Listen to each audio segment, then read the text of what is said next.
وجودي لما طاب خانقات للحوادث قيامه بنفسه وحدانية قدرة إرادات علمها يسمى بصر كلام قدرا مريدا علما هيا سمعا بصيرا متكلما.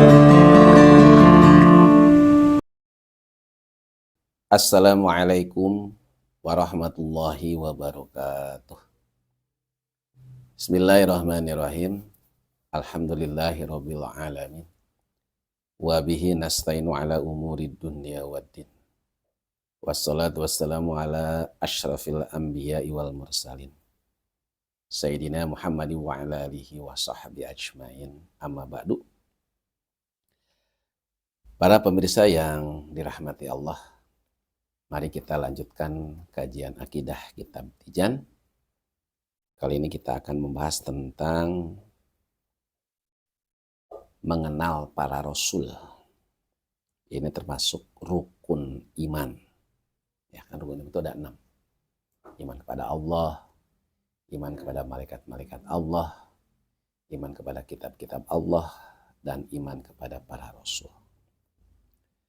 Bismillahirrahmanirrahim. Qala al-mu'allif rahimahullahu ta'ala wa nafa'ana bi wa bi ulumihi wa amadana bi asrida alaina min barakati fid darain wa qala rabbi israh li sadri wa yassir li amri wahlul 'uqdatam min lisani yafqahu qawli.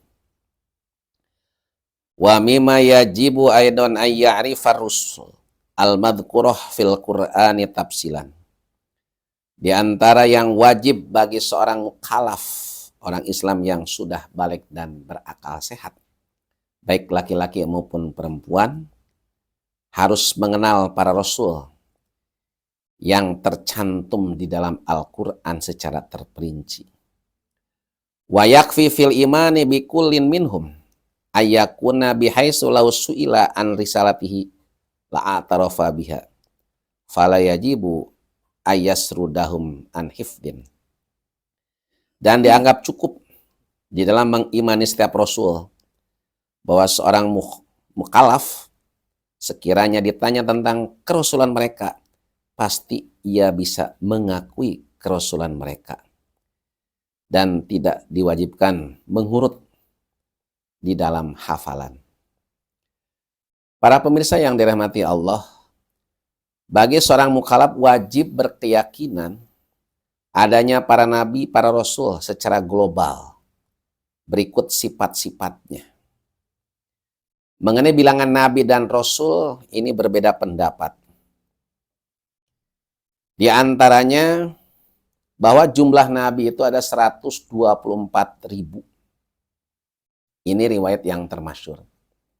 Ada juga yang berpendapat 125.000. Adapun jumlah rasul, pendapat pertama 313 rasul.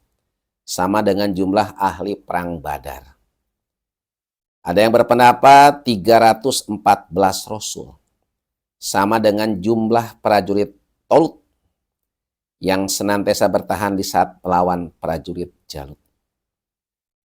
Kemudian pendapat ketiga berjumlah 315. Para pemirsa yang dirahmati Allah, Allah Subhanahu wa taala berfirman di dalam surat Al-Mu'min ayat 78, A'udzubillahi minasyaitonirrajim wa laqad arsalna rusulan min qablika minhum man qasasna 'alaika wa minhum man lam naqsus 'alaik. Yang artinya wallahu bil murad, dan sesungguhnya telah kami utus beberapa orang rasul sebelum kamu. Di antara mereka ada yang kami ceritakan kepadamu, dan di antara mereka ada pula yang tidak kami ceritakan kepadamu. Berkenaan dengan bilangan rasul yang tercantum di dalam Al-Quran, di samping kita wajib mengimaninya, juga wajib mengetahui secara terperinci. Apa maksudnya? Yang pertama, andai kata kita ditanya mengenai salah satu rasul yang disebutkan dalam Al-Quran, maka kita harus mampu menjawab bahwa ia adalah benar-benar Rasul. Ketika kita ditanya, apakah Nabi Sulaiman seorang Rasul? Betul. Kita meyakini Nabi Sulaiman adalah seorang Rasul yang diutus oleh Allah. Yang kedua, bagi seorang mukallaf yang telah mengetahuinya, tidak diperkenankan ingkar kepada salah satu dari Rasul tersebut. Apabila ingkar, maka ia dihukumi kufur menurut konsensus ulama. Kalau ada orang yang ditanya, misal, apakah Nabi Lut seorang nabi? Kemudian ada orang yang mengingkarinya. Padahal Nabi Lut disebut dalam Al-Quran. Maka orang yang mengingkarinya dihukumi kufur. Para pemirsa yang dirahmati Allah, waman ankara wahidan minhum ba'da an alimahu kufrun bihilapi malusila anhu ibtida'a faqala la a'rifuhu fala yakfuru. Maka barang siapa yang mengingkari kerasulan salah seorang di antara para rasul setelah mengetahuinya, maka hukumnya kufur. Berbeda seandainya mereka ditanya pada saat permulaan sebelum ia mengetahuinya. Kemudian dia menjawab, saya tidak mengenalnya, maka tidak dihukumi kufur. Wa ma ghairuhum minar rusulil wa anbiya fayajibu alai ay kullu mukallafin ayarifahum ay ghairil mazkurin ay ghairil madhkurin fil Qur'an ijmalan. Adapun selain mereka dari para rasul dan para nabi, maka wajib atasnya bagi setiap mukallaf untuk mengetahui mereka selain yang tersebut dalam Al-Quran secara global. Sebagaimana yang sudah dijelaskan, jumlah nabi menurut pendapat yang masyhur ada 124.000. Fayajibu atasdiku bi annallaha rusulan wa anbiya alal izmal la ya'lamu adaduhum illallah fahum ghairu mahsurin lana. Maka wajiblah membenarkan bahwa sesungguhnya Allah telah mengutus para rasul dan para nabi secara global yang tidak ada yang mengerti berapa jumlah bilangan mereka kecuali hanya Allah. Adapun mereka tidak terbatas jumlahnya bagi kita. Waqad nazama ba'duhum al-anbiya allati tajibu ma'rifatum tafsilan. Dan telah menadomkan sebagian ulama tentang para nabi yang wajib mengenal mereka secara terperinci. Faqala, maka berkata sebagian ulama, hatmun ala kulli ditaklif ma'rifatun bi anbiya ala tafsili qad ulimu. Wajib atas setiap mukallaf untuk mengenal para nabi secara terperinci yang telah diketahui nama-nama mereka. Bitilka hujjatina minhum samaniyat min ba'di asrin wa yabqas sab'atun wahum Idris, Hudun, Syu'aibun, Solihun wa kada Dzulkifl Adam bil Mukhtar qad khutimu. Tersebut di dalam ayat fitilka hujjatina ada 18, sisanya 7 orang nabi. Mereka adalah Nabi Idris, Hud, Syu'aib, Soleh, demikian juga. Kemudian Nabi Zulkifli, Nabi Adam, dan Nabi Muhammad, Nabi yang terakhir, Nabi yang menjadi penutup. Para pemirsa yang dirahmati Allah, Allah Subhanahu wa Ta'ala menyebut 18 Rasul ya, di dalam surat Al-An'am ayat 83, 84, 85, dan 86. Sebagaimana firman-Nya, a'udzubillahi minasyaitonirrajim. Wa tilka hujjatina atainaha Ibrahim ala qaumi narfa'u darajatim man nasya inna rabbaka hakimun alim. Wa wahabna lahu ishaq wa ya'qub kulan hadaina wa nuhan hadaina min qabl wa min dzurriyyatihi Dawuda wa Sulaimana wa Ayyuba wa Yusuf wa Musa wa Harun wa kadzalika najzil muhsinin wa Zakaria wa Yahya wa Isa wa Ilyas kullum minas sholihin wa Ismaila wal Yasa wa Yunus wa Luto wa kullan faddalna 'alal 'alamin. Di sini ada 18 yang disebut oleh Allah dalam surat Al-An'am.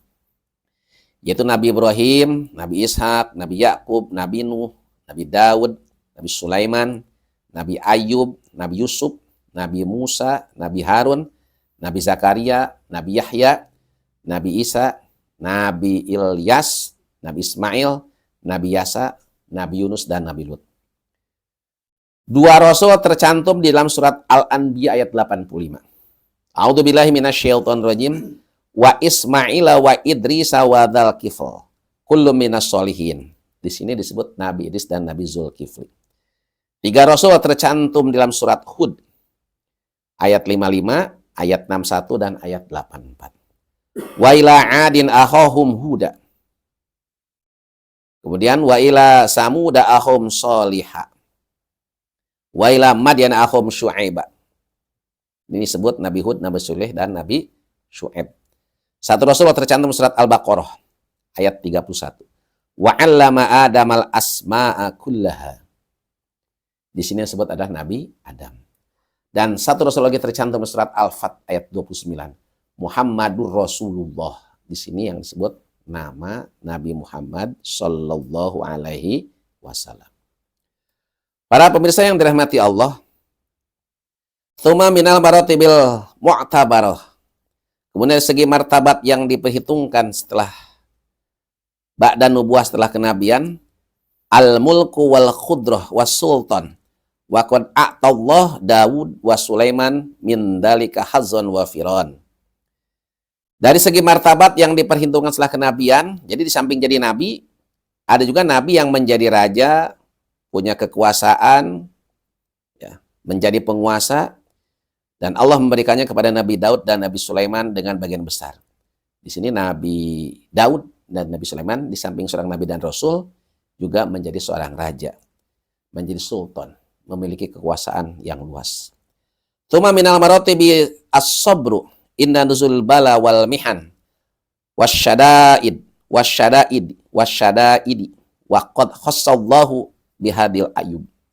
Kemudian di antara martabat lainnya adalah martabat kesabaran. Ketika ditimpa cobaan, ujian, dan segala kesulitan. Martabat ini Allah khususkan kepada Nabi Ayub. Sekali lagi Nabi Ayub sakitnya antara kulit dan tulang.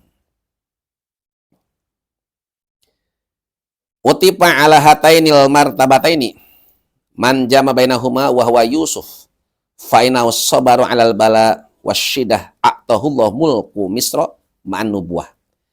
Kemudian kedua martabat yang sebelumnya, yaitu kekuasaan dan sabar, juga diberikan kepada Nabi Yusuf yang mengumpulkan keduanya karena kesabarannya ketika tertimpa cobaan dan kesulitan.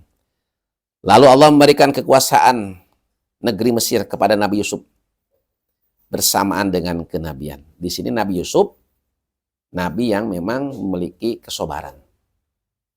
Salah satunya waktu kecil pernah dicemplungkan ke sumur oleh saudara-saudaranya. Dan ketika dewasa pernah difitnah oleh Siti Zulaikha. Nabi Yusuf juga menjadi seorang raja di negeri Mesir.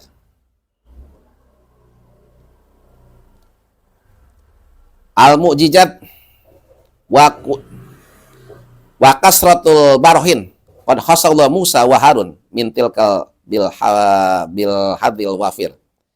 Kemudian antara martabat yang diperhitungkan dalam keutamaan para nabi yaitu banyaknya mukjizat dan bukti-bukti kenabian. Di sini Allah memberikan kepada Nabi Musa dan Nabi Harun. Nabi Musa itu mukjizatnya bukan hanya tongkat bisa menjadi ular, tapi tongkat juga bisa membelah lautan. Pemirsa yang dirahmati Allah, berikutnya wa minal maratibil mu'tabarah az-zuhdu fid dunya. Wa qad khassa bidzalika Zakaria wa Yahya wa Isa wa Ilyas. Di antara martabat yang diperhitungkan yaitu memiliki sifat zuhud dunia. Dan Allah telah memberikan derajat tersebut kepada Nabi Zakaria, Nabi Yahya, Nabi Isa, dan Nabi Ilyas. Tsumma dzakarallahu ba'da haula'i malam yabqalahu ittiba wala syari'ah wa hum Ismail wal Yasa wa Yunus wa Lut. Kemudian setelahnya Allah menyebutkan para nabi yang tidak tersisa lagi pengikut maupun ajarannya. Mereka adalah Nabi Ismail, Nabi Ilyas, Nabi Yunus, dan Nabi Lut. Fa idza tubirat hadil latifah kana hada tartib hasanan, maka apabila diperhitungkan pada yang kecil ini, urutan ini adalah bagus dan hanya Allah yang Maha mengetahui. Wa qalu nadim wa yabqa sab'atun ay wa yabqa minal khamsah wal isrinah. Ba'da samaniyata asyra sab'atun madkurah fi maudhi'i katsirah fil Qur'anil azim wa dzalika dzakaruhum. Adapun ucapan nazim yang menadomkan maksudnya adalah sisa dari 20 rasul. Setelah menyebut yang 18 ada 7 rasul yang disebutkan di banyak tempat yang terpisah di dalam Al-Qur'anul Azim. Para pemirsa yang dirahmati Allah, wa qalu bil mukhtar qad khutimu al-jar wal majrur muta'allaq bil fi'li ma'had bil atif ay wa qad khutimal anbiya wa rusul bin nabil mukhtar ala jamil khalqi wa hum sayyidina Muhammad sallallahu. Adapun ucapan nadham pada lafaz bil mukhtar qad khutimu di sini dan seterusnya yaitu bahwa Nabi Muhammad adalah nabi yang terakhir, nabi pilihan paling seutama-utamanya makhluk, dan makhluk yang paling utama adalah Nabi Muhammad SAW.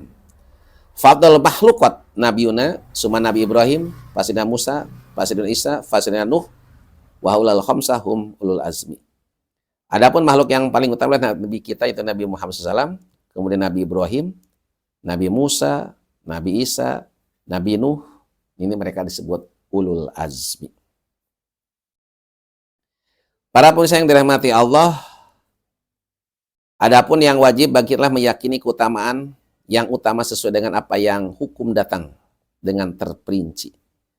Oleh karenanya sekali lagi tugas kita sebagai mukallaf, orang yang sudah balik dan berakal sehat, mengimani, meyakini bahwa Allah sudah mengutus para nabi dan para rasul.